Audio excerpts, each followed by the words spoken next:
পয়লা ফেব্রুয়ারি থেকে এক প্রকার টানা হরতাল ডাকা হচ্ছে, সঙ্গে অবরোধ।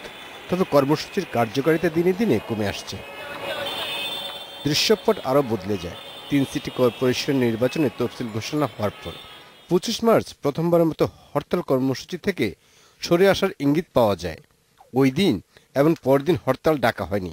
মাঝে শুক্র ও শনিবার ছুটির দিন প্রেরণের পর রোববারে হরতাল ডাকা হলো না। এই সরে আসা কতটা সুদূরপ্রসারী পরিকল্পনার প্রতিফলন? যাতে নাকি ভোটাররা বা যারা সমর্থকরা নির্বিচারে নির্বাচনে অংশগ্রহণ করতে পারে, সভা মিছিল করতে পারে, ওই সময়টা হয়তো বা কিছুটা ব্যত্যয় দিবে। তবে বিএনপি নেতারা বলছেন, এখনও নির্বাচনের পরিবেশ সৃষ্টি হয়নি, তৈরি করা হয়নি লেভেল প্লেইং ফিল্ড। এগুলো নিশ্চিত করা না হলে বিএনপির মনোভাবের পরিবর্তন আসতে পারে বলেও জানান তারা। ক্ষমতাসীন দল যদি নির্বাচনকালীন সময় নির্বাচন যদি সুষ্ঠু নিরপেক্ষ হয়, সেই পরিবেশ বজায় রাখে, সুষ্ঠু নির্বাচনের স্বার্থে বিএনপি তার কর্মসূচি পরিবর্তন করবে।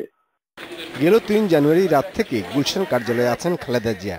৬ জানুয়ারি থেকে টানা অবরোধ চলছে।